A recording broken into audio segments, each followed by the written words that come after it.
Udah set. Oke. Bismillahirrahmanirrahim. Alhamdulillah wassalatu wassalamu ala sayyidi Rasulillah sallallahu alaihi wasallam. Allahumma anfa'na, Allahumma 'allimna, Allahumma ighfir lana dzunubana, Allahumma kaffir 'anna sayyi'atina. Hadirin para mahasiswi ataupun mbak-mbak, ibu-ibu, para ustazah semuanya yang hadir. Assalamualaikum warahmatullahi wabarakatuh. Insyaallah pada sore hari ini pertama kita niatkan ya ibadah taqarruban ilallah, sehingga walaupun nanti ada yang tidak paham dapat pahala, ya kan? Dapat pahala ibadah belajar, betul kan? Iya, betul. Maka niatkan dulu untuk ibadah, baru yang kedua nanti niatnya untuk thalabul ilmi. Insya Allah kita akan belajar bersama-sama ya, belajar bersama-sama kitab Safinatun Najah, kitab Safinatun Najah, yang mana kitab ini membahas tentang fardu ain ya, sesuatu yang harus diketahui oleh setiap muslim dan muslimah yang sudah balik. Jadi yang ada di dalam kitab ini itu untuk semua orang muslim dan muslimah, tidak hanya santri. Jadi setiap yang muslim muslimah harus mengetahui apa yang akan kita bahas ini. Nah, slide yang ada ini bukan slide saya ya, karena saya nggak bisa bikin yang bagus seperti ini. Ini slide dari Ustadz kami, ini teman kami belajar, teman kami ngaji fikih. Kebetulan beliau ingin nulis kitab. Nah, sebelum nulis kitab beliau biar dikoreksi sama-sama, akhirnya saya dikasih slide-nya. Maka ini tidak boleh dibagi, nggak boleh di-share. Ya, maka jenengan tulis nanti ya. Karena ini nanti mau dicetak, mau dikomersialkan. Baik. Bismillah, kita mulai. Ya, jadi yang akan kita pelajari adalah kitab fikih, ilmu fikih. Ya, ilmu fikih. Di Islam ini ada 3 yang harus kita ketahui para hadirin semua. Ya. Yang pertama iman, ilmunya namanya ilmu akidah. Yang kedua Islam, namanya ilmu fikih, ya kan? Yang ketiga ihsan, namanya ilmu tazkiyatun nafas, ilmu tasawuf, ilmu hati. Ilmu akidah membahas tentang keyakinan kepada Allah, keyakinan kepada Quran, keyakinan kepada Rasulullah, dan seterusnya. Ilmu fikih membahas tentang ibadah amaliyah, ibadah muamalah, jinayah, nikah. Ibadah dari wudu sampai haji, muamalah dari jual beli sampai warisan, jinayah dari bunuh-membunuh sampai hukuman orang murtad misalkan. Kemudian nikah, dari nikah sampai nafkah. Ini masuk ke dalam fikih Islam. Maka fikih itu luas sekali. Yang ketiga adalah ihsan. Ya. Minta tolong rekamannya sambil dilihat ya, jalan atau berhenti. Jalan kan ya? Alhamdulillah. Biar gak iman-iman, capek mengeluarkan karbon dioksida. Ya. Jadi yang ketiga adalah ihsan. Nah, ihsan itu membahas tentang hati, sabar, ikhlas, ridho, tawakal, takut, berharap, pasrah. Itu ilmu ihsan. Nah, yang akan kita pelajari itu ilmu fikih. Ya. Jadi mulazamah mus'ab ini saya kira tazkiyah ada ya. Ustadz Umer kemarin. Nah, yang kami ini ilmu Islam. Tidak semua ilmu Islam itu harus dipelajari setiap orang Islam. Ada yang mempelajari yang kiai-kiai, yang ustadz-ustadz saja. ilmu warisan, detail-detail tentang ibadah, detail-detail tentang jual beli, itu fardu kifayah. Ya, tidak harus setiap orang muslim mempelajari, tapi yang spesialis, yang jurusannya di situ. Tapi ada ilmu fikih, ilmu Islam yang itu menjadi tanggungan kita semua. Seperti wudhu. Mau ulama, mau mahasiswa, mau kiai, mau PNS, mau presiden, mau kepala RT, semua harus tahu wudhu kalau dia Islam. Nah, inilah ilmu Islam, ilmu fikih yang akan kita pelajari di kitab Safinatun Najah. Nah, sampai sini bisa dipahami nggak? Boleh kok bertanya di tengah-tengah, boleh diskusi. Ada yang mau ditanyakan? Nggak ada ya. Kalau ada nanti angkat tangan saja. Nah, pengertian keutamaan dan hukum mempelajarinya. Pengertiannya apa? Nah, ini pengertiannya. Pemahaman terhadap seluruh ilmu dalam agama beserta pengamalannya. Sebentar. Nah, ini yang kita maksud, yang definisi yang bawah ini.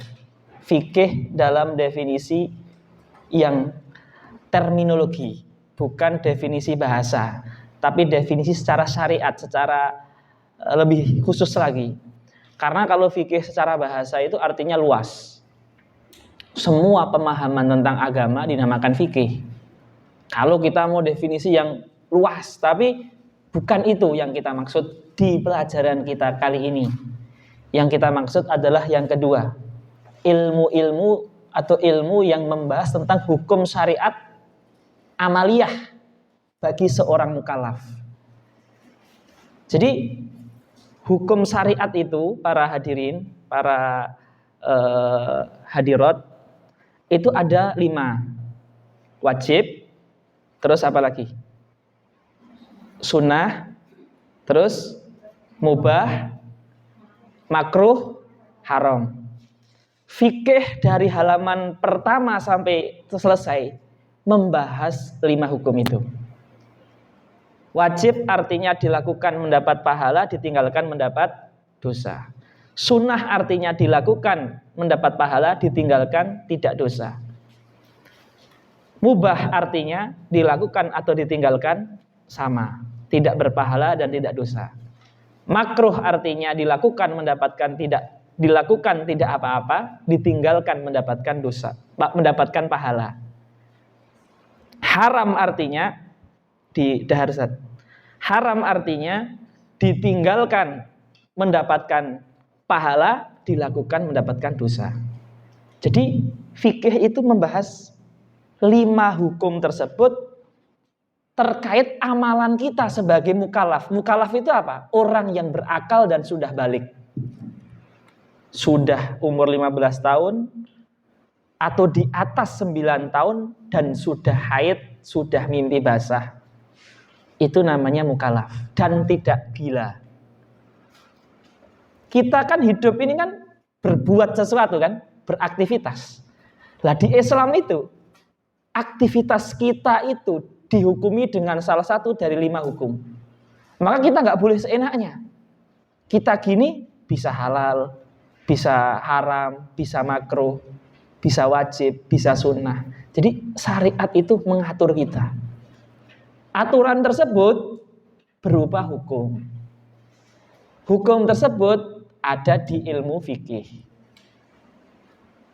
Itu ya. Jadi definisinya ini, yang kedua ini, yang kalau jenengan mau tulis yang kedua ini, yang nanti soal ujian ya, ada ujiannya ya, kelulusan seperti itu. Baik. Ya, keutamaannya apa belajar ilmu fikih? Lah ini, Rasul bersabda, man yuridillahu bihi khairan yufaqihu fiddin. Ingkang artosipun, barang siapa Allah kehendaki kebaikan bagi seorang, Allah akan membuatnya belajar fikih. Allah akan membuatnya menjadi orang yang tahu fikih. Yufaqihu, Allah menjadikan dia faqih, faham tentang urusan agama. Nah, ini hadis sahih ini, ya, bukan status atau perkataan seorang tokoh ini. Ini perkataan Rasulullah ini. Ya. Jadi hadirin yang dimuliakan Allah, pertama tuh kita harus syukur bahwasanya kita duduk di tempat yang sederhana ini. Walaupun kalau dibandingkan pas dulu saya mondok, saya ngaji itu ini mewah ya. Karena panas. Kalau ini dingin, enak, ada lampunya, ada proyektornya, mewah sekali, nggak sederhana sih. Jadi apa namanya? Kita duduk di tempat ini itu harus bersyukur kita. Karena ini tanda Allah itu menghendaki kebaikan bagi kita.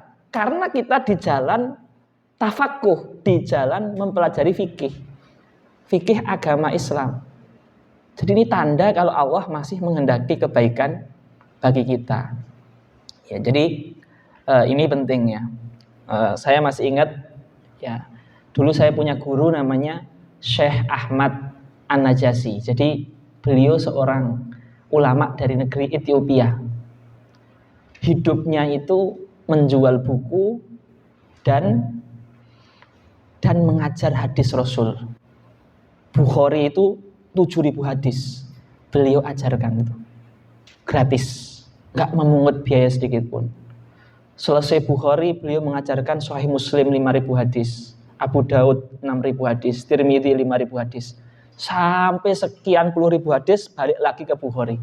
Dan itu terkadang ngajinya itu di emperan di terminal, gelar kloso atau kita duduk di tanah gitulah. Kita pakai sandal kita pakai untuk duduk.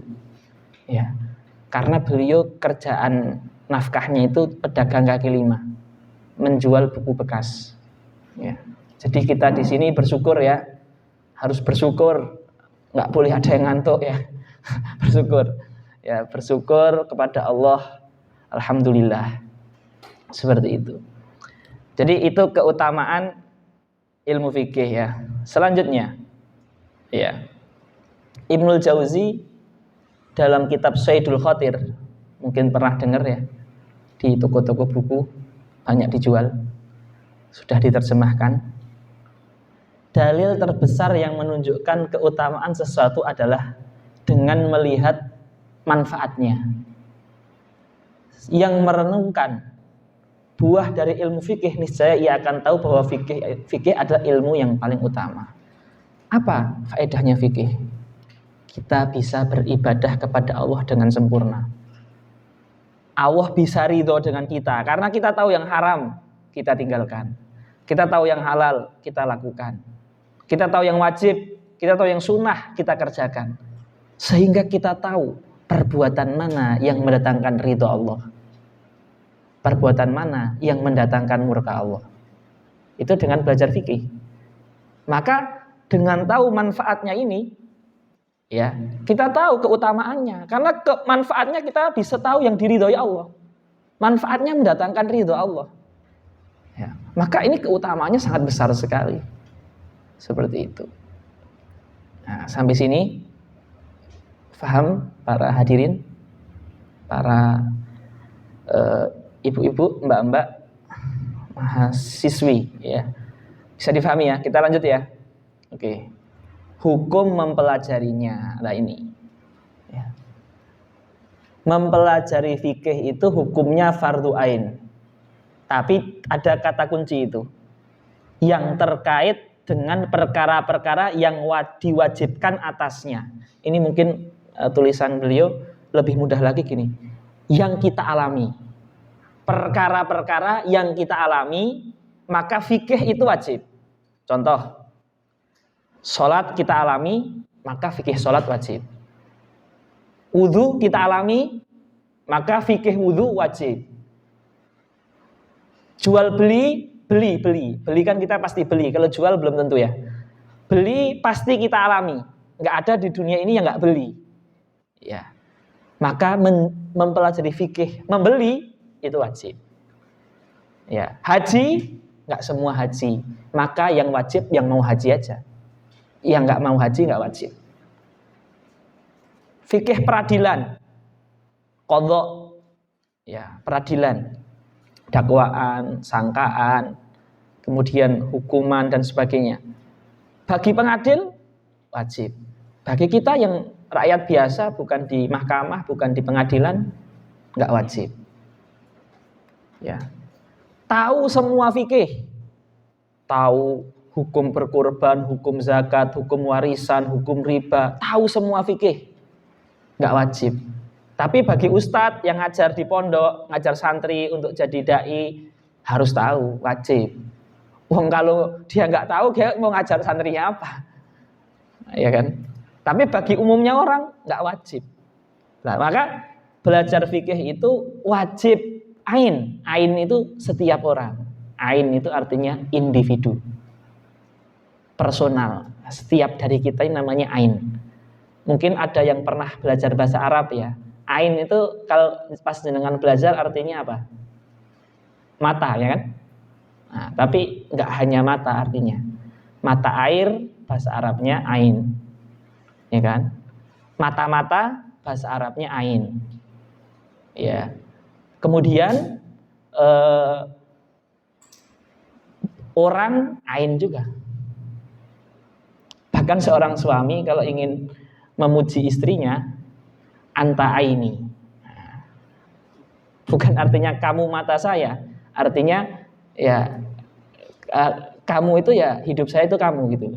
Jadi ain ini maksudnya adalah individu ya, setiap orang. Jadi fikih yang kita alami itu hukumnya fardu ain, wajib setiap orang, individu. Tapi fikih secara luas itu hukumnya fardu kifayah. Kifayah itu artinya kalau sudah ada yang mencukupi, yang lain nggak wajib. Misalkan jenengan membuka rumah Quran, ya, rumah Quran. Ada 5 personil ustadzah, 5 personil pengajar, ya kan. Namanya rumah Quran harus ada 1 yang bisa ilmu tajwid. Seandainya 5 ustadzah ini belum ada yang menguasai tajwid, maka masih wajib harus ada yang bisa. Berarti belum dikatakan menunaikan kewajiban. Tapi kalau ada 1 ustadzah yang bisa tajwid dan bisa mengcover santri rumah Quran tadi, maka yang lain nggak diminta lagi, cukup. Yang 4 nggak harus bisa, sudah ada 1. Nah, ini namanya wajib kifayah, fardu kifayah. Fardu itu artinya wajib. Jadi wajib ada berapa? Ada berapa para hadirin? Ada berapa? Ayo dijawab. Ada 2. Betul ya. Ini yang pertama wajib apa? Ain ya, non sewu ya. Yang kedua wajib kifayah. Masya Allah, bagus. Berarti memperhatikan. Oke, sampai sini ada yang ingin ditanyakan? Betul enten nggih. Oke, kula lanjutaken. Nah, ini fardu kifayah sudah ya. Taib. Lah, tapi kadang belajar fikih juga ada sunnah ternyata para hadirin semua ya. Ternyata belajar fikih itu juga ada sunnah.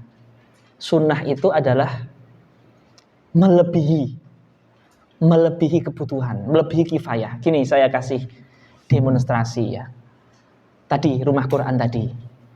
Rumah Quran ini mengajar anak-anak desa. Anak-anak desa itu yang paling penting kan bisa baca Quran dengan betul, ya kan? Yang dibutuhkan ilmu tajwid saja. Tapi ustadzahnya ini malah bisa ilmu qiraat. Bisa qiraat hafez, bisa qiraat waras, bisa qiraat qalun dan sebagainya. Dia nggak cuma tajwid. Bahkan dia bisa qiraat, bahkan hafidhah. Nah, hafidhah dan qiraat ini hukumnya sunnah. Karena melebihi kebutuhan pokok. Kebutuhan pokoknya itu bisa ngajar tajwid. Ini malah lebih bonus-bonus. Bisa hafal Quran. Maka ini namanya belajarnya hukumnya sunnah. Jadi sunnah itu kadar fikih yang lebih dari fardu kifayah. Seperti itu. Ya kayak kami di pondok ini, para hadirin, para hadirat. Kalau di pondok itu kita kan pondoknya laki-laki, santrinya laki-laki. Kita ngajar fikih toharoh itu ngajar misalkan wudu, tayamum, mandi wajib, menghilangkan najis. Jadi toharoh itu ada 4 ya. Wudu, tayamum, mandi wajib, menghilangkan najis. Nah, ini saya sebagai ustadz, ini harus bisa ini, fardu kifayah. Artinya kalau satu pondok ada saya 1 orang dan cukup, maka yang lain nggak wajib tahu 4 ini. Tapi ternyata saya ngajar nggak hanya ini, saya tambah lagi fikih darah wanita. Lah ini sunnah. Kenapa sunnah? Karena kebutuhan santri laki-laki cukup 4 ini aja. Yakni wudu, tayamum, mandi wajib, sama menghilangkan najis.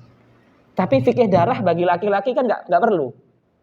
Nah, maka ketika saya mengajarkan fikih darah kepada santri laki-laki saya, itu hukumnya sunnah. Karena melebihi dari yang diperlukan. Seperti itu. Gimana? Sampai sini bisa difahami ya? Oke. Kalau enggak paham, tanya, enggak apa-apa. Atau kalau ada yang ganjel, ini antum kayaknya sesat-sesat. Ini juga boleh. Ya, boleh, enggak apa-apa. Yang penting sambil ini ya, sambil santai. Jangan dimarah-marahi saya. Nanti enggak kerasan ya. Baik. Kemudian tahapan mempelajari fikih. Nah ini saya kira semua sesuatu nggak hanya fikih, semua sesuatu itu pasti ada 3 tahapan. Jenengan yang jurusannya apa misalkan pendidikan juga sama. Ini semua perkara sama ini. Sesuatu itu ada yang pemula, ada yang menengah, ada yang akhir. Mungkin saya di fikih menengah. Tapi saya di bidang ilmu umum, sains pemula, bahkan sebelum pemula. Nah, ini nggak ada masalah, ini bukan sebuah celaan gitu loh. Mungkin jenengan di spesialis kuliah jenengan yang sudah S2, ya, mungkin menengah. Yang sudah S2 ini mungkin menengah ya, menengah. Tapi jenengan di fikih, karena S2-nya mungkin di ilmu apa ya, HI lah, hubungan internasional misalkan. Mungkin dengan menengah, atau yang doktor udah akhir kelas udah kelasnya tuh intermediate lah gitu ya. Tapi bisa jadi di fikih jenengan masih pemula di ilmu fikih. Ini hal yang wajar dalam kehidupan itu. Tidak bisa kita paling tinggi di semua, ini nggak bisa. Kita manusia terbatas. Nah maka pemula ini memahami sesuatu permasalahan fikih dengan benar. Jadi kalau pemula itu intinya bagaimana kita bisa membedakan pemula dengan tidak pemula? Pemula itu sedang di fase memahami konsep. Jadi konsep wudhu itu apa? Jadi kalau saya tanya, apa definisi wudhu? Misalkan saya tanya ya, saya nggak tunjuk sini ya, saya tunjuk sini aja. Apa definisi wudhu? Misalkan ada yang duduk di sini. Kemudian dijawab, berarti dia nggak punya deskripsi wudhu, nggak punya gambaran wudhu apa? Pemula berarti, itu pemula. Nah, itu gampangannya gitu pemula itu. Intinya kalau ditanya definisi, itu kan definisi itu kan paling bawah ya. Apa itu wudhu? Berarti pemula. Contoh lagi, apa itu mengusap kaos kaki kulit atau yang dinamakan khuf? Mungkin itu berarti pemula ya. Terus darah wanita itu apa saja? Haid, terus pemula. Jadi pemula itu dia masih konsep deskripsi, gambaran, definisi itu belum ada. Belum punya gambaran, itu berarti pemula. Ya, jadi, dan ini bukan celaan. Karena setiap orang adalah pemula di bidang yang gak diketahuinya. Gitu loh. Ya mungkin sekarang saya ngajar antum fikih, suatu saat antum bikin seminar di spesialis antum, saya yang daftar jadi peserta. Ya. Bisa enggak seperti itu? Boleh enggak? Boleh kan? Enggak ada masalah. Menuntut ilmu itu mulia. Makanya ulama salaf mengatakan la yata'allamu thnani. Dua orang yang enggak akan dapat ilmu itu dua orang. Al-mustahi wal mustakbir. Orang yang malu, gengsi, jual mahal padahal murah, ya kan? Al-mustahi itu namanya, orang malu, gengsi, jual mahal, dan mustakbir, orang yang sombong. Kan dua golongan ini tidak akan belajar, dia tidak akan dapat ilmu baru. Maka lagi-lagi saya tekankan, pemula dan sebagainya ini hanya klasifikasi saja, bukan celaan, bukan merendahkan. Jadi tidak ada sentimen di sini ya, seperti itu. Hadirin yang dimuliakan Allah Subhanahu wa taala, kita lanjutkan ya. Kita lanjutkan slide selanjutnya. Ini. Nah, fikih itu ada 4 yang dibahas. Di fikih itu ada 4 golongan besar, 4 rumpun. Nah, itu. Jadi kalau jenengan mau tahu fikih itu apa, kalau kita melihat di ensiklopedi fikih Kuwait, ini bisa dikatakan ensiklopedi fikih terbesar di dunia saat ini. Ensiklopedi fikih Kuwait, Al-Mausu'ah Al-Fiqhiyah Al-Kuwaitiyah, yang ditulis oleh kumpulan profesor doktor di bidang Islamic Jurisprudence ya, atau di fikih. Itu buku itu saja itu 42-an jilid. Ya, dari sini sampai sana itu. Itu baru 1 buku. Jadi, tapi fikih yang luas seperti itu, ya, bisa kita kerucutkan ke 4. Ya, ke 4. Yang pertama, yang seperempat pertama namanya bab ibadah. Bab ibadah itu mencakup apa? Mencakup suci, sholat, zakat, puasa, haji, sumpah, nazar, akikah, kurban. Nah, itu semua namanya bab ibadah. Di bab ibadah itu nanti hukum-hukum yang ribuan, puluhan ribu. Doa, zikir, kunut, apapun semua masuk di situ. Makanya belajar fikih itu gak mudah loh. Betul, gak mudah. Butuh spesialisasi, butuh belajar di terminal, butuh prihatin. Ya, tapi kalau jenengan enggak apa-apa di AC enggak apa-apa. Karena ini bukan spesialisasi.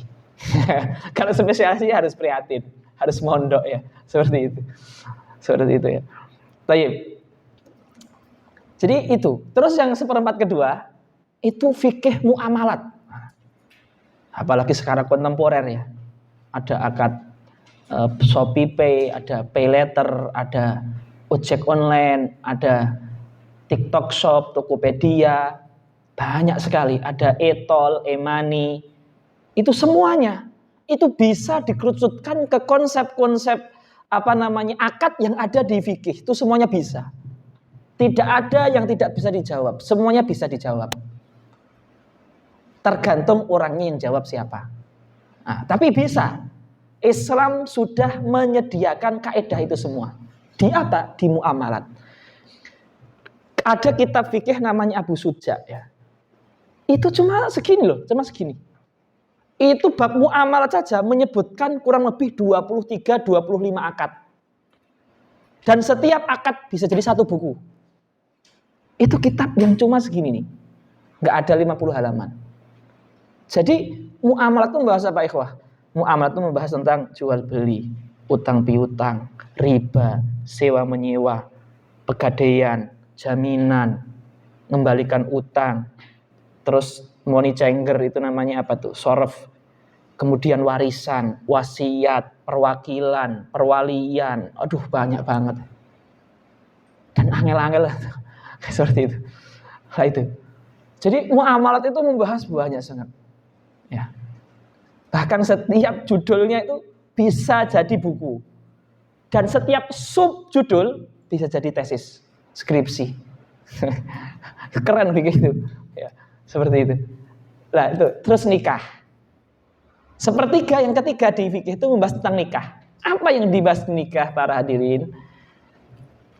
Mahar, ta'aruf, nadhor, akad, cerai, zihar, tolak, ila, li'an, nafkah, pembagian jatah, kalau mau safar, terus anak, pengasuhan, banyak banget. Keren, Islam itu keren sekali. Makanya salah satu mukjizat di dalam Al-Quran dan syariah kita ini adalah mukjizat syariat, di mana tidak ada lini kehidupan itu yang lepas luput dari pengawasan fikih. Makanya Masya Allah, tabarakallah, Alhamdulillah ala nikmatil Islam. Alhamdulillahilladzi hadana lihada wa ma kunna linahtadiya laula an hadanallah. Alhamdulillah yang telah memberikan hidayah kita itu Islam ini. Kalau enggak karena hidayah kita tidak akan Islam. Yang syariatnya itu keren sekali. Kemudian yang terakhir adalah tentang jinayat atau kriminal dan lain sebagainya, qadha, peradilan. Apa yang dibahas di sini? Tentang jihad, pembagian rampasan perang, perjanjian, hubungan internasional itu dibahas di fikih ini. Hubungan dengan interaksi non muslim dibahas di sini. Mahkamah, qadha, sumpah, bukti, saksi, dakwaan. Kalau ada pembunuhan, ada pencelakaan, ada tabrak lari. Ya, kasus pembunuhan terencana, pembegalan, minum khamr, orang keluar dari Islam, orang mencuri, orang menggosok, orang mengambil barang orang lain, itu semuanya diurus di sini. Sengketa tanah, pembagian warisan dibahas di sini semua. Jadi ini gambaran fikih, gambaran umum tentang fikih, sangat luas sekali, ya sangat luas dan sangat kompleks sekali. Seperti itu. Sebelum saya lanjutkan, ada yang badhe tanglet, monggo, silahkan. Ada yang mau ditanyakan? Nggak ada ya? Oke, saya lanjutkan. Bisa dipahami nggak pemaparan saya ini? Bisa ya, alhamdulillah. Karena jauh-jauh ke sini kalau nggak paham, nanti saya nggak dapat pahala kan? Seperti itu. Investasi kan, kalau antum paham bisa diamalkan kan, investasi. Baik, kita lanjutkan para hadirin semua. Ya, lah ini penting ini ya. Ini penting. Kitab yang akan kita bahas ini, ikhwah, itu adalah, ini kok bisa nggak ketok semua gini, kenapa ya? Sebentar ya.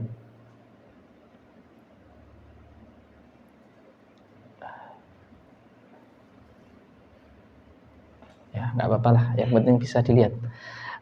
Ikhwah yang dimuliakan Allah, kitab yang akan kita bahas ini itu kitab apa? Judulnya apa? Non sewu? Matan Safinatun Najah. Pasti antum udah pernah dengar judulnya. Itu fikih Syafi'i, ya kan? Fikih Syafi'i. Ya. Jadi fikih mazhab itu bukan fikih yang anti dengan dalil. Semua fikih itu pakai dalil. Tapi memang buku itu ditulis sesuai dengan konsumen. Nah, gitu loh. Jadi buku kan, produk itu kan sesuai dengan konsumen. Kalau barang dari Cina itu, kalau yang konsumennya orang desa dikasih yang kualitas jelek.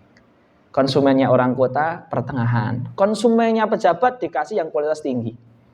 Lah, fikih itu ditulis tuh sesuai dengan konsumen. Kalau konsumennya adalah masyarakat yang tujuan belajar fikihnya biar bisa diamalkan. Jadi konsumennya bukan peneliti. Konsumennya bukan researcher, nah, gitu. Bukan yang sedang meneliti. Tapi konsumennya cuma pengguna biasa, yang penting saya bisa sholat, wong saya juga pedagang. Saya juga nggak bisa bahasa Arab, yang penting saya bisa ibadah kepada Allah. Nah, kalau konsumennya cuma pemakai biasa, maka fikihnya juga nggak ada dalilnya. Biar singkat, ringkes, dilihat itu kecil, mau baca itu nggak takut. Nah, seperti itu. Kalau konsumennya peneliti, kiai, orang yang akan berdiskusi, berdebat, yang ada di lembaga penelitian kayak MUI, Tarjih Muhammadiyah, Basul Masail NU. Jadi konsumennya orang yang ingin meneliti, memproduksi hukum sehingga disebarkan kepada khayal rame. Nah, kalau konsumennya yang seperti itu, maka kitab yang dibaca bukan fikih, ini namanya fikih yang ada dalilnya. Fiqhud dalil. Jadi kitab fikih disebutkan dalil-dalilnya yang panjang. Jadi membahas wudhu saja bisa satu makalah. Bayangkan kalau konsumennya awam itu dikasih yang satu pembahasan 20 halaman satu makalah. Lalu dia mau ngamalkannya gimana? Stres. Ya. Jadi ya, ini Safinah itu tidak ditulis dalilnya. Tapi seorang dokter dari Somalia menulis Safinah yang tebalnya mungkin 2 kali 3 kali yang ada di panjenengan sedaya niki. Dan itu dikasih dalil Quran Sunnah semua. Safinah tapi ada dalilnya. Nah, jadi ini agar kita husnudzon dengan para ulama. Kemudian ada lagi yang lebih tinggi dari fikih dalil. Wah, ini lebih susah lagi. Ini kalau orang disertasi lah, mungkin S3 lah. Itu namanya fiqhul muqaranah. Fikih perbandingan. Jadi tidak hanya dalil dari satu perspektif. Ini dalil dari perspektif-perspektif yang banyak. Membahas wudhu saja ini bisa 1 bulan. 4 pertemuan. Setiap pertemuan 20 halaman. Jadi 1 bulan 80 halaman hanya membahas wudhu perspektif 4 madhab. Nah, ini konsumennya lebih sedikit lagi nih. Konsumennya lebih sedikit lagi nih. Jadi kalau bahasanya, kalau buku seperti ini dicetak Aqwam kan di samping sini ya. Terus dijual di Arafah, itu mungkin yang beli cuma ustadz aja. Jadi nggak untung itu. Ya. Jadi apa namanya? Buku itu dicetak sesuai dengan konsumennya, ditulis ulama seperti itu, luar biasa, indah sekali. Lah, Safinah ini tidak ada dalilnya, tidak ditulis maksudnya, tapi dalilnya ada. Ya, seperti itu. Gimana? Sampai sini ada yang ditanyakan? Jelas nggak? Jelas nggih. Nah, dan fikih madhab itu semuanya, madhab 4 itu semuanya itu sanad pemahamannya itu sampai kepada Rasulullah SAW. Semuanya. Kami ini belajar fikih ya. Setelah belajar lama itu guru kami itu memberikan kami sebuah ijazah, sebuah syahadah, sebuah sertifikat yang tulisannya itu sanad pemahaman dari saya ke guru saya ke gurunya, sampai ke Imam Syafi'i, sampai ke sahabat, sampai ke Rasulullah. Itu tertulis, terkodifikasi, tertulis itu, terdokumentasikan itu. Itu ada. Saya punya tulisannya itu. Ya, seperti itu. Saya simpan itu tulisan itu. Guru saya, dari gurunya. Jadi fikih madhab ini adalah fikih sunnah. Based on dalil. Bukan based on pendapat pribadi, enggak mungkin ya. Based on dalil semua ini ya. Nah, ini saya lihatkan ini sebuah bagan ya. Jadi Imam Ahmad, ikhwah ya. Imam Ahmad tuh punya mazhab apa? Ahmad Hambali ya. Hambali ini biasanya tersebar di daerah Saudi Arabia, sebagian Mesir, sebagian Suriah. Ini mazhab Hambali. Sebagian Irak. Dan mazhab Hambali ini mungkin yang pemeluknya itu paling sedikit di antara mazhab yang 4. Sedikit bukan berarti nggak bagus, itu semua bagus ya. Karena fikih itu memang banyak perbedaan, jadi ketika ada 4 mazhab itu sangat menjadi rahmat. Karena di sana nanti bisa menjadi jalan keluar bagi sebagian orang yang susah mengamalkan ibadah dengan bentuk tertentu.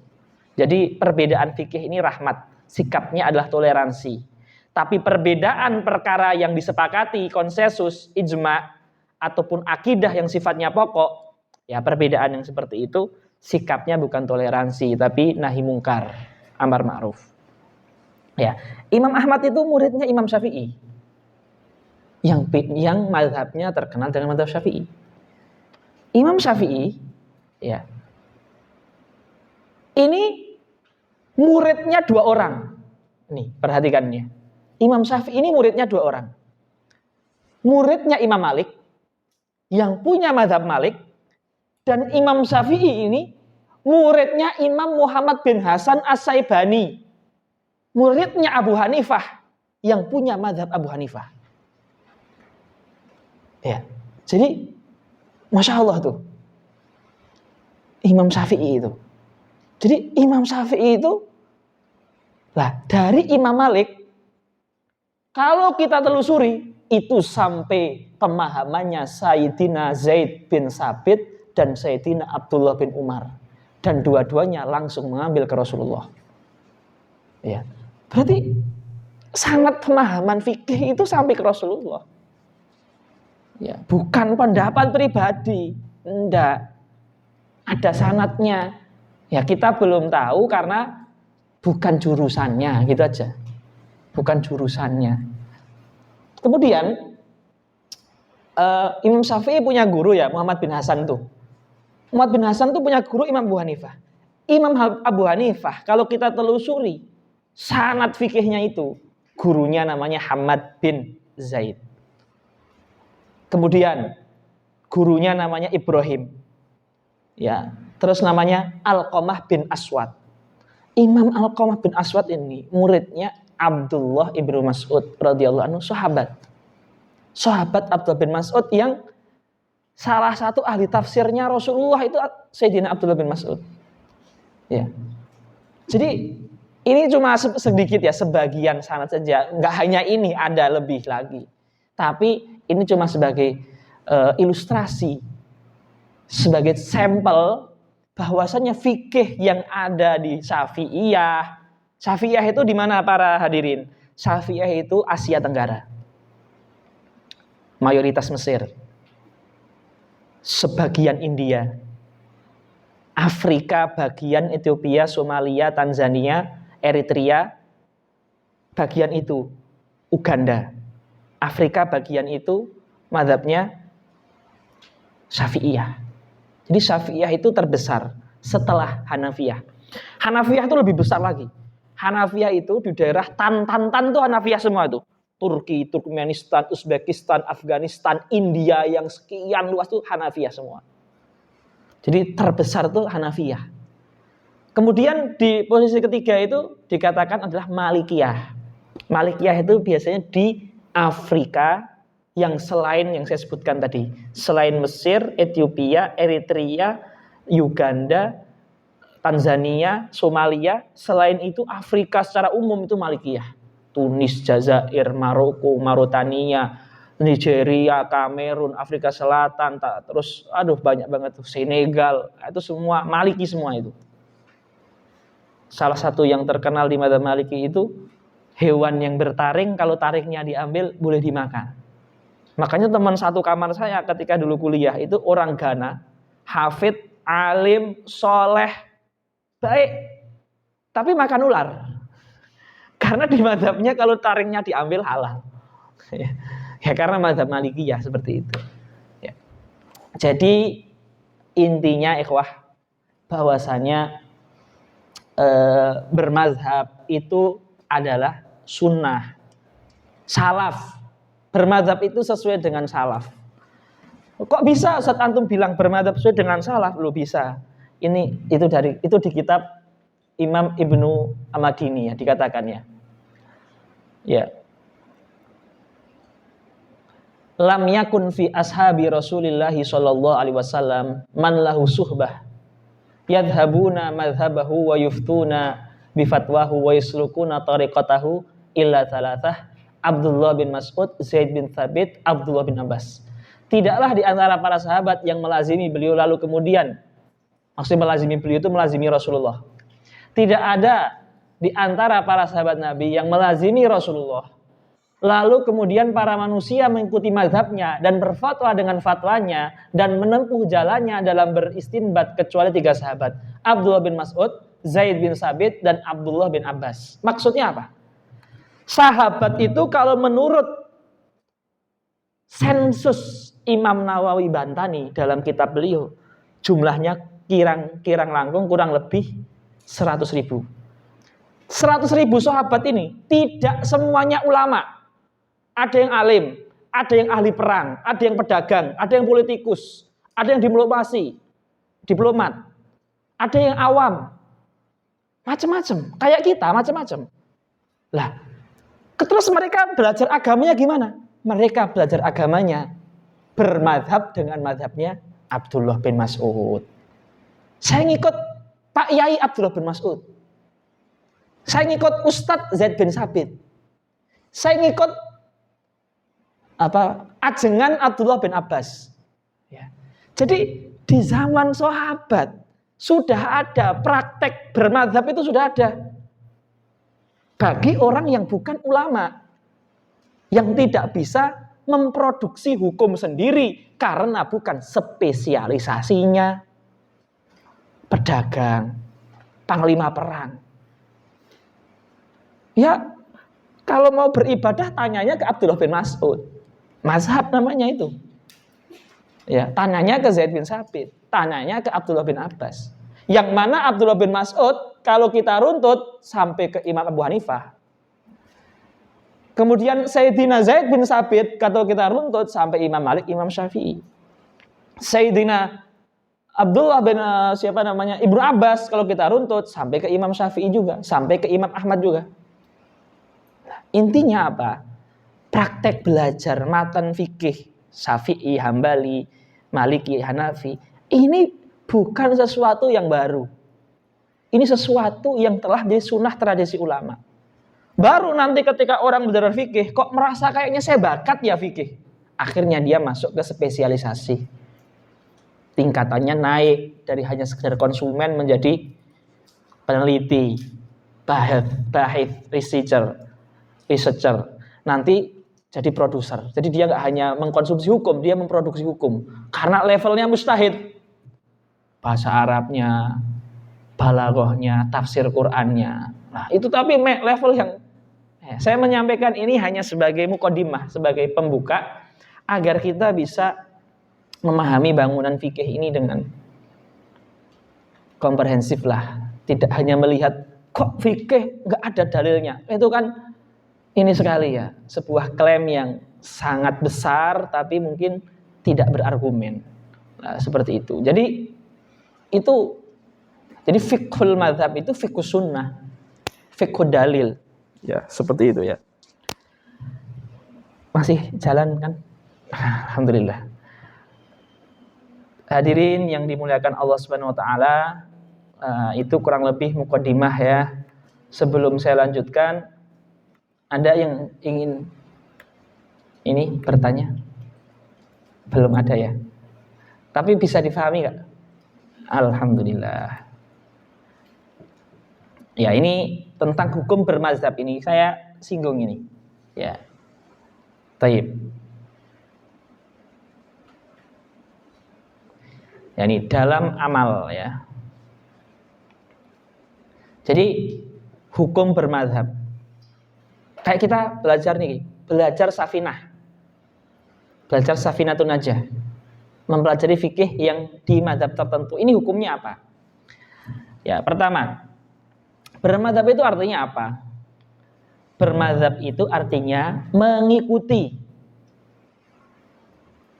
fikih ataupun metode berfikih, cara fikir berfikih, konsep berfikih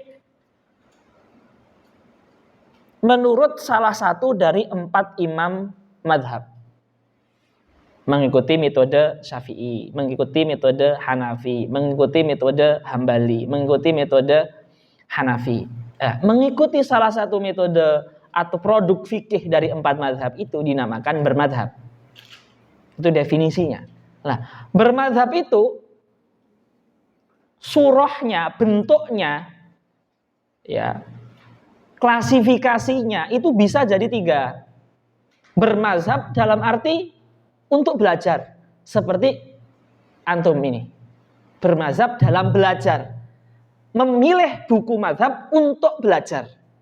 Kayak santri saya, memilih buku mazhab Syafi'i untuk kurikulum pondok, untuk kurikulum Mus'ab bin Umair, kurikulum UMS, kurikulum UIN. Misalkan menjadikan buku fikih mazhab sebagai kurikulum, itu namanya bermazhab dalam belajar. Apa hukumnya bermazhab dalam belajar? Hukumnya boleh, ya, seseorang boleh mengajar dan boleh mengajar atau belajar dan mengajarkan fikih dengan mengambil suatu mazhab. Bahkan inilah jalan para ulama dari masa ke masa sejak adanya 4 mazhab fikih yang mutabar. Nah, kalau dalam belajar itu malah diutamakan, bukan hanya boleh, ya bisa kita katakan mustahab, sunnah. Kenapa? Karena santri itu, pelajar itu sifatnya itu masih nggak punya gambaran, nggak punya konsep. Ketika seseorang nggak punya konsep, kalau yang jadi materi ajar itu fikih madhab, itu tepat. Karena fikih madhab itu langsung wudhu adalah syaratnya, pembatalnya. Langsung ke yang bisa dipraktekkan. Sistematis. Kita butuh wudhu, langsung di fikih madhab itu caranya gini, pembatalnya ini, rukunnya ini. Jadi justru kalau dalam ranah belajar ya, itu justru disarankan itu pakai fikih madhab. Karena mudah dicerna, sistematis, tidak meruwetkan otak pelajar yang masih kosong dengan konsep, tidak punya gambaran dengan perbedaan-perbedaan. Dengan dalil-dalil yang mungkin dia sendiri tidak mempunyai kapasitas untuk melihat korelasi antara dalil dan penyimpulan dalil. Karena ini berat banget itu. Menyimpulkan dalil ini, satu dalil untuk disimpulkan itu bisa menjadi satu skripsi. Tidak bisa diajarkan untuk konsumsi orang khalayak ramai, tidak bisa. Maka kalau untuk belajar yang dilakukan para ulama, guru-guru kita, ya, bahkan dosen kami, Syekh Dr. Muhammad Abdullah Muhyiddin, ya, beliau termasuk dosen besar ya di kampus kami, mengajar hukum internasional, tapi juga seorang ahli fikih. Itu beliau mengatakan yang paling efektif untuk membangun, ya, bangunan-bangunan keilmuan fikih di otak para mahasiswa itu adalah dengan fikih mazhab. Karena pembahasannya sistematis runtut, definisi, syarat, rukun, pembatal, sehingga fokusnya santri, mahasiswa, pelajar itu fokusnya langsung ke inti ibadah itu. Tidak disebutkan dengan pendapat ini. Kalau disebutkan dengan pendapat ini, pendapat itu, dia kosong, masuk kelas, keluar jadi min. Ya. Keluar kelas kosong, masuk kelas kosong gambaran, keluar kelas min karena pusing. Ya. Karena nggak bisa, sulit itu. Nah, jadi kalau dalam belajar itu disarankan di tingkat tahap awal itu diajarkan fikih madhab. Nanti di kelas selanjutnya fikih hadis. Nah, kami sama yang kami lakukan gitu. Kami di santri terakhir SMA kelas 3 lah. Itu setelah santri belajar fikih hatam, Fathul Qorib itu besar, Fathul Qorib itu ikhwah ya. Ya. Itu kalau sehari masuk kelas saja itu membutuhkan 6 bulan. Ya. Setelah mereka hatam kitab fikih yang besar ini, baru kami mengajarkan ke mereka hadis-hadis hukum. Di mana hukum langsung kita lihat dari hadisnya. Tapi itu tingkatan 3 SMA. Dan saya yakin ya, mungkin orang yang belajar fikih dengan runtut kemudian belajar fikih hukum di kelas 3 SMA itu saya beranilah untuk mengadu dengan S1 lah. S1 tahun terakhir ya, tapi belum, dia nggak mondok dulu, dia cuma S1 saja. Itu bisalah kita adukan lah, bisa lah. Artinya keruntutan itu penting. Ya, dan ilmu itu di Islam itu seperti itu. Transmisi, sanad itu sangat ketat sekali. Guru itu tidak akan menulis tanda tangan bahwasanya santri ini paham kecuali dia tahu dia paham. Walaupun pahamnya baru ketika umur 30 tahun. Sementara kita kan kalau di sekolah normal kan bebas ya. 4 tahun lulus tanpa mengetahui kualitasnya. Jadi tidak mudah seperti itu. Jadi dalam belajar itu dimulai dengan fikih mazhab. Kemudian yang kedua dalam beramal. Lah ini.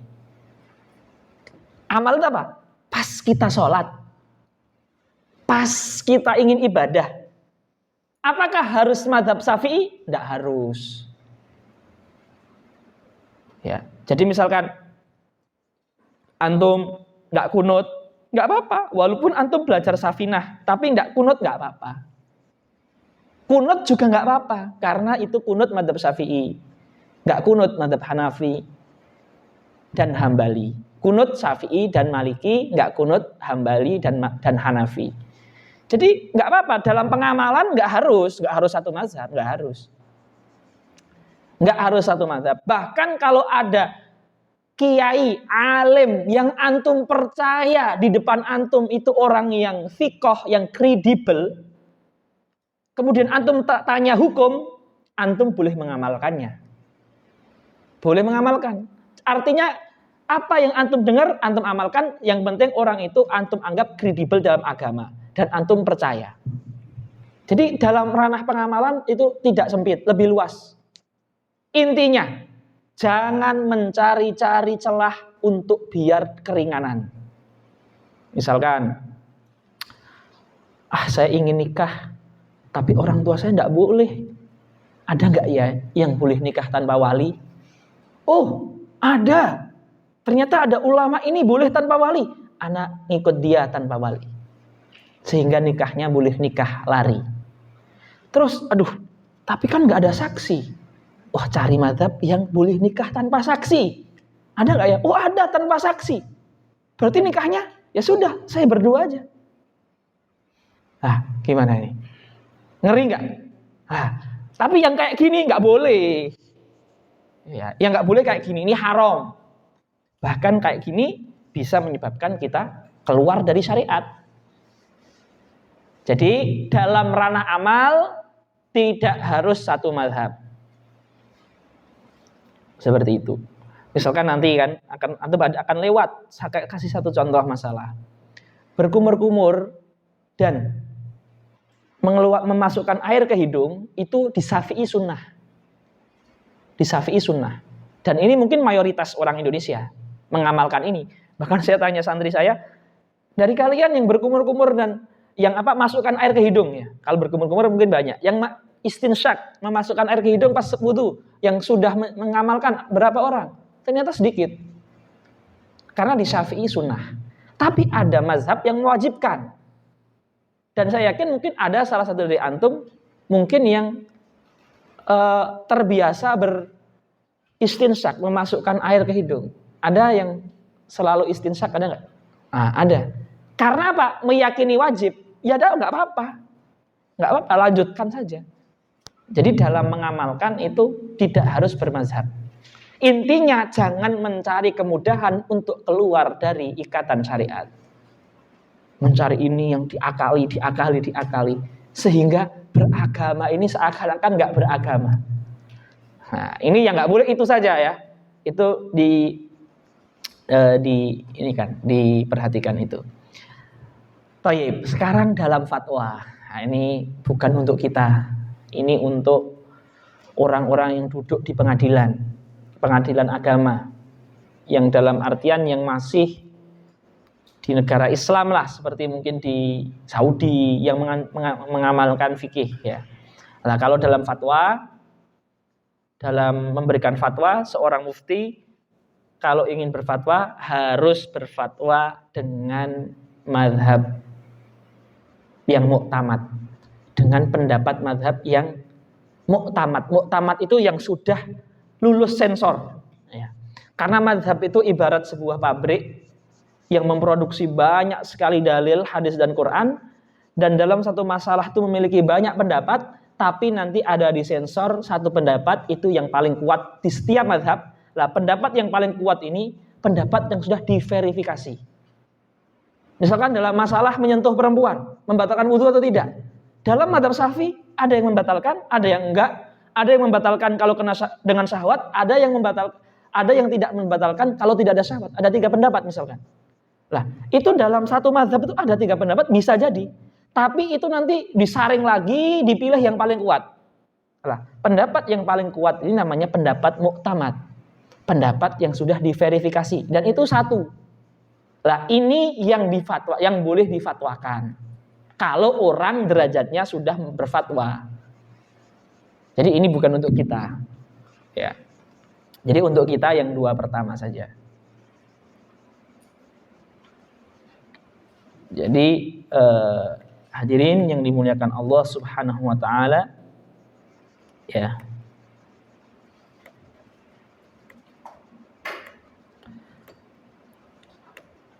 Selanjutnya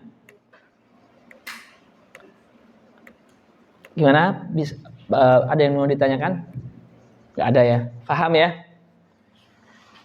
Capek ya? Udah 1 jam kita ya. Jam berapa sekarang ini? Jam berapa nih? Gak ada konsumsinya ya peserta ya? Sabar ya. Hidup itu memang harus ada sabarnya. Masih jam 5 para hadirin ya. Sabar sebentar ya.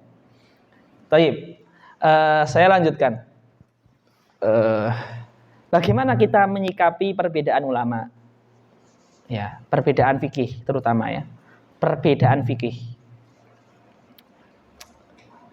Sesuatu yang disepakati dalam fikih seperti sholat 5 waktu, seperti khotib Jumat harus laki-laki, seperti perempuan nggak boleh imam, seperti perempuan nggak boleh nikah dengan orang laki-laki kafir. Ya, ini fikih kan? Nikah fikih kan? Sholat Jumat fikih, imam fikih sholat. Kemudian yang pertama tadi apa saya sebutkan? Sholat 5 waktu fikih. Tapi ini fikih yang sudah ada konsensus, sudah ada kesepakatan ijma ulama. Ini sikap kita. Kalau yang menyelisihinya, ini bisa kita katakan harus nahi mungkar. Menyelisihinya itu bahasa kasarnya ya sesat lah. Karena ini sudah tidak ada ranah celah untuk kita berspekulasi, berbeda pendapat, nggak ada. Ini bukan perbedaan yang spekulatif, itu sudah qat'i, definitif, qat'i. Ya. Itu sudah qat'i. Maka tapi itu di fikih itu sedikit, yang kayak gitu sedikit bisa kita ketahui. Kayak riba haram. Mencuri haram. Itu fikih, tapi itu sudah nggak ada perbedaan pendapat. Lah, kebanyakan yang fikih itu yang berbeda pendapat. Kebanyakan, nggak semua tapi kebanyakan. Seperti kunut, nggak kunut. Nyembelih kurban, ada yang bismillah wajib, ada yang mengatakan bismillah sunnah. Ada yang mengatakan kurban wajib, kurban nggak wajib. Karena besok kan kita Idul Adha. Ada yang mengatakan sholat Idul Adha sunnah, ada yang mengatakan sholat Idul Adha wajib. Ada yang mengatakan witir wajib, Hanafiyah witir wajib. Kita kalau nggak witir di Hanafiyah dosa. Tapi kita meyakini witir sunnah. Lah, perbedaan yang banyak ini, sikap kita adalah toleransi. Sikapnya toleransi. Di perbedaan fikih yang tidak ada konsensus, tidak ada ijma, sikap kita adalah toleransi. Jadi perbedaan fikih yang tidak ada konsensus, tidak ada menyelisihi yang qat'i, qat'i itu yang definitif, dalil yang tidak ada makna kedua, maknanya cuma satu. Ya. Jadi kalau fikih yang tidak ada konsensusnya, fikih yang tidak menyelisihi yang qat'i atau definitif, maka sikap kita adalah toleransi. Tapi kalau ada konsensusnya, ijma'nya atau menyelisihi yang qat'i, dalil yang tidak menerima penafsiran lebih dari satu, lah ini menyelisihinya dikatakan sesat. Atau sikap kita adalah nahi mungkar. Kalau menyelisihi ijma' atau penafsirannya cuma tunggal tapi dia menafsirkan dengan penafsiran baru. Ya, tapi itu sedikit. Itu bisa dihitung jari. Bisa diklasifikasi, bisa didata, bisa didata. Lah, tapi yang kebanyakan ini, yang saya tekankan yang kebanyakan ini.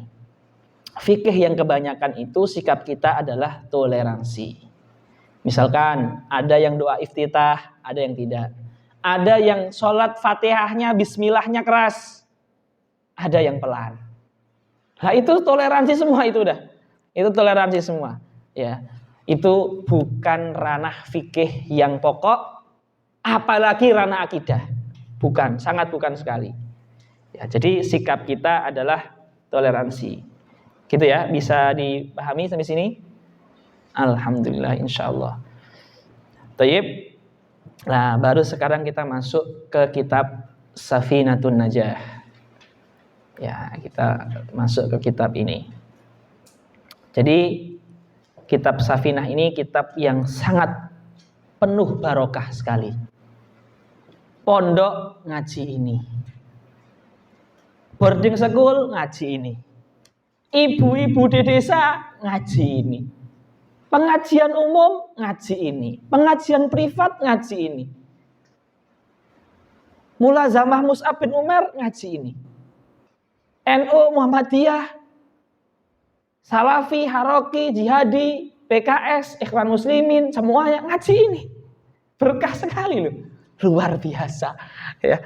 Semuanya ngaji ini. Masya Allah, tabarakallah itu. Jadi kitab ini berkah sekali. Apa menunjukkan apa? Keikhlasan penulisnya. Allah itu kalau sudah menaruh ridhonya di hambanya, tulisan yang simpel aja akan diabadikan berabad-abad. Lalu ini loh, penulisnya itu wafat tahun 1271 Hijriah. Sekarang 1440 berapa Hijriah? Ayo. 5 Hijriah. Berapa tahun? 1445 kurangi 1271. Ahli matematika. Berapa tahun? 100-an tahun lebih ya. Lebih ya. Coba kita cari kalkulator, ada di laptop ini kalkulator. Ya, sebentar ya. Kita hitung biar kita nih langsung keluar. Ya, kita hitung sama-sama karena di sini nggak ada nggak ada Polin itu loh, yang pintar matematika itu. Nggak ada Jeremy Polin. Ya. 1445 kurangi 1271. Ditertawakan Polin kita nih kalau kayak gini. 174 tahun. Ya.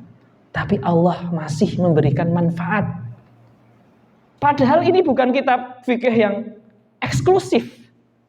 Kitab fikih yang yang pembahasannya banyak, kemudian bahasanya susah. Itu kitab ini mudah difahami. Bahkan terjemahannya saja bisa dikonsumsi oleh semua kalangan, nggak hanya kalangan santri. Tapi berkah sekali. 174 tahun masih dipelajari. Di mana?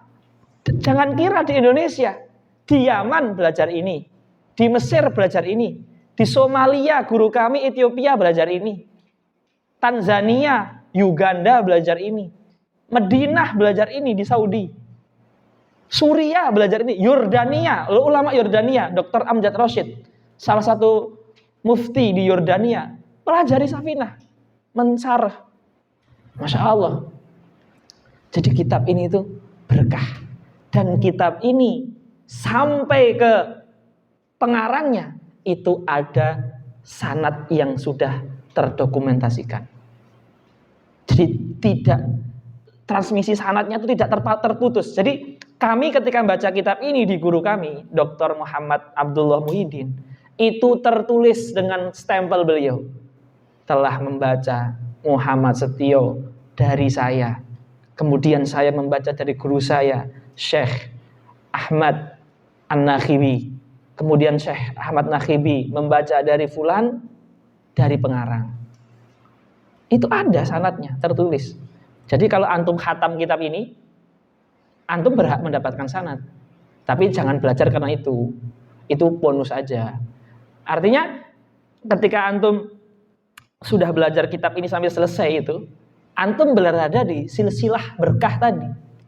Fulanah dari saya, dari guru saya sampai ke mengalami. Dan antum bisa mengajarkan ke tempat antum masing-masing.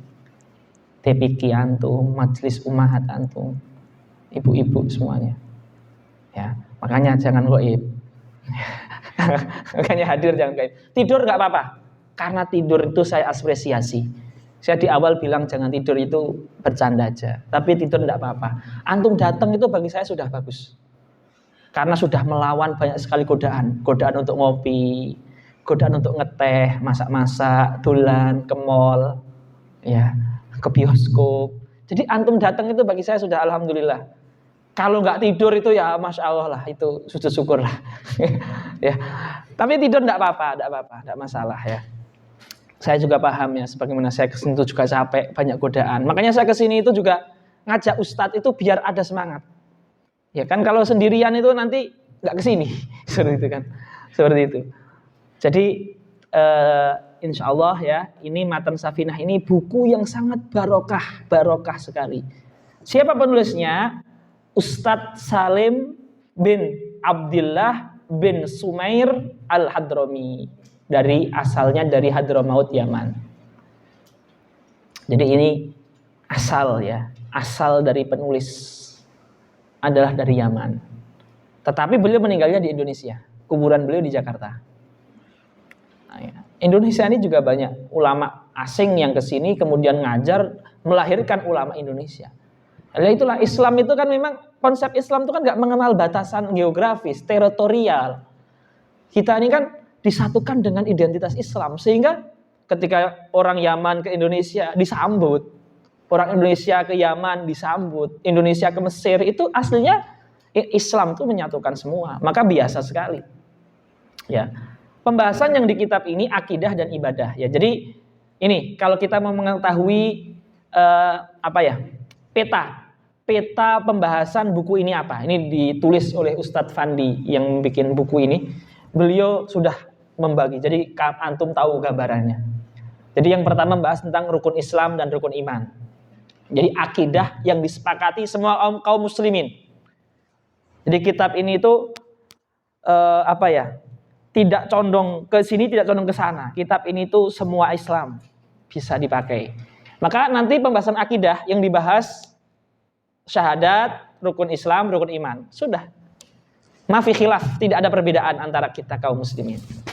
Kemudian nanti bab toharoh membahas tentang tanda-tanda balik, istinja, wudu, mandi wajib, tayamum, najis, haid dan nifas. Ya, haid dan nifas. Tapi detailnya sudah kami jelaskan ya di kemarin tuh ya. Kalau ada yang ikut atau rekamannya nggak apa-apa. Insya Allah nanti ada pertemuan kedua. Karena panjang ya. Bab sholat membahas tentang udzur sholat, syarat, rukun, ab'ad, hayat, sholat, sujud sahwi, pembatal sholat jamaah dan qashar, sholat Jumat, fikih jenazah. Loh, ini kita semua butuh ini. Apalagi para hadirin, kita semua yang masih punya orang tua itu sangat senang apabila yang memandikan itu anaknya sendiri. Karena apa? Kalau yang memandikan orang lain, bisa jadi dia tidak punya rasa dengan orang tua kita. Sementara orang mati, wafat itu berbeda-beda. Ada yang wafat dalam keadaan sakit, keadaan sehat, keadaan bersih, keadaan kotor. Kita sebagai anak itu yang paling bisa tulus. Maka kita bisa fikih jenazah ini, itu harus bisa. Yang hadir di sini harus bisa. Karena tega antum ya, kalau orang tua misalkan dimandikan orang, tapi dianggap kayak banda mati, gak ada rasa di hati. Tapi kalau kita yang bersihkan orang tua, afan, nuwun sewu, ketika kita membersihkan mungkin kemaluannya, supaya kita bisa menghayati bagaimana dulu kita kecil dicebokin orang tua kita. Kita gak akan ada rasa jijik. Sehingga kita bisa tulus, maka kita harus bisa fikih jenazah. Minimal untuk orang tua kita. Ya. Nah, kalau saya pribadi nggak rela dimandikan orang lain, harus saya sendiri. Orang lain itu 2 orang, 1 orang untuk nemani saja, membantu. Tapi jangan orang lain. Seperti itu. Dan orang tua suka seperti itu. Kemudian membahas tentang zakat mal. Syarat rukun puasa, pembatal puasa, qadha dan fidyah ya. Tapi sepertinya puasa ini itu tambahannya. Ada nggak sampai puasa di buku antum? Puasa ada nggak? Ada. Oke, nggak apa-apa kalau ada nanti kita bahas. Tapi kitab aslinya itu Safinah itu hanya sampai zakat saja. Aslinya itu cuma sampai zakat saja. Puasa itu tambahan dari Syekh Nawawi Banten. Ditambah puasa. Terus percetakan Darul Minhaj Saudi menambah haji juga. Tapi aslinya kalau dari Ustadz Salim itu sampai zakat saja. Seperti itu. Ya, tapi nggak apa-apa. Taib. Nah, itu. Nah, ini penulis Safinah nih ya. Di penulis sejarah ya, biografi. Ya, biografi beliau ini di Batavia, beliau mulai nih yang paling bawahnya. Di Batavia beliau mulai membuka majelis ilmu dan banyak penuntut ilmu di Nusantara yang menimba ilmu dari beliau.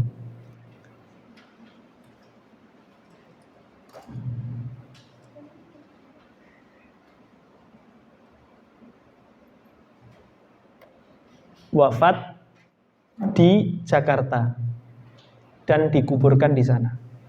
Rahimahullahu ta'ala. Bisa antum nanti cari kalau sedang di Jakarta. Google Map. Ya. Nah, ini baru kita sekarang masuk ke kitab ya. Kita masuk ke kitab. Panitia ini sampai jam berapa?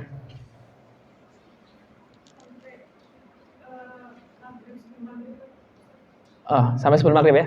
Berarti kita cukupkan ya. Kayaknya tapi sebelum saya cukupkan, ada yang bertanya?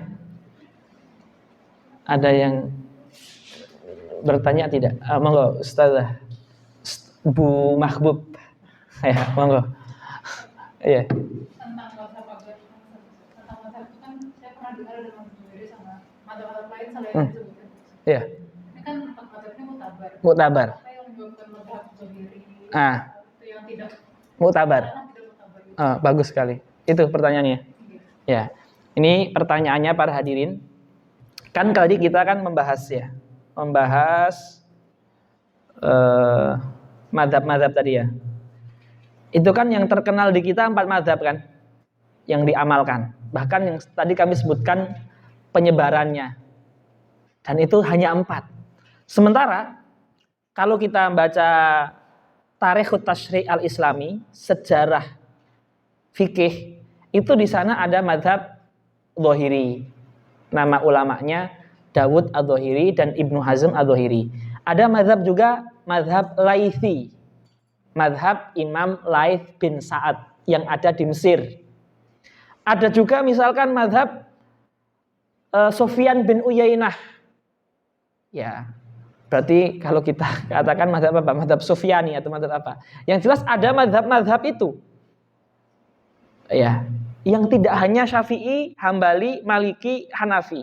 Tapi kenapa yang sampai ke kita dan kita katakan muktabar, sah untuk diamalkan, sah untuk dijadikan buku ajar, sah untuk dijadikan fatwa? Kenapa hanya 4? Nah, pertanyaannya paham nggak yang lain? Saged dingertos nggih? Kenapa? Nah, ini penting. Karena 4 mazhab tadi, murid-muridnya melakukan penelitian, menciptakan laboratorium.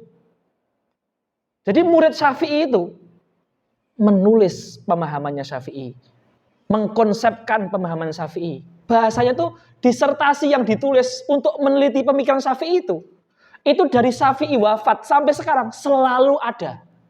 Sehingga madhabnya tersusun rapi.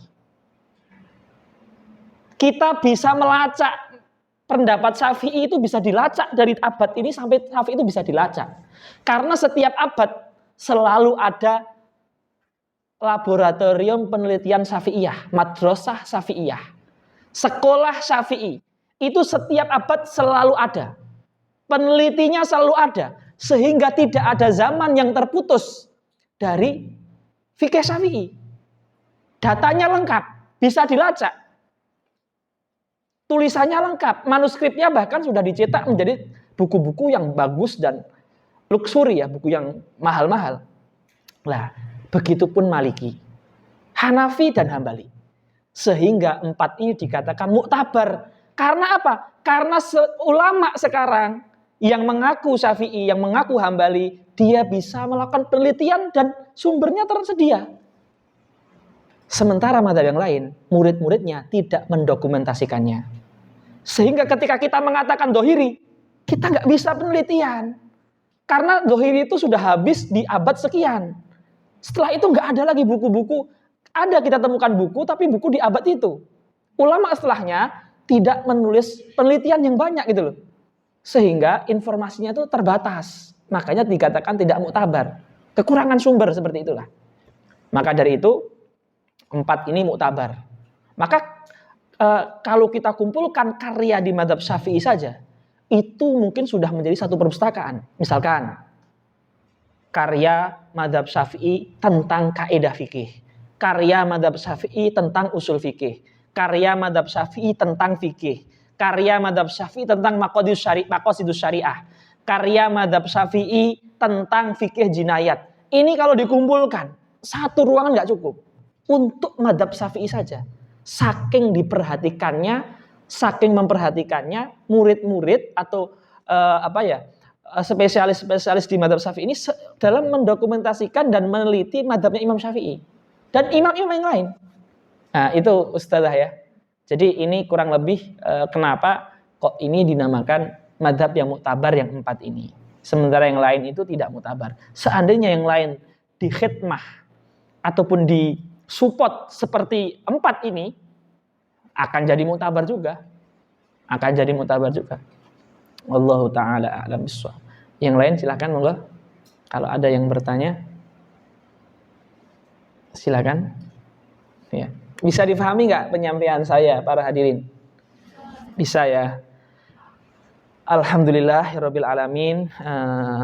Terima kasih semuanya. Saya mohon maaf apabila ada kekurangan dalam penyampaian tutur kata dan lain-lain sebagainya.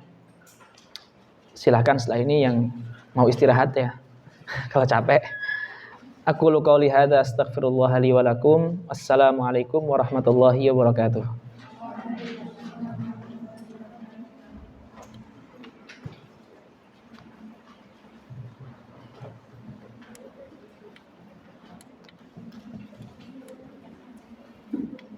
Dimakan, Ustaz?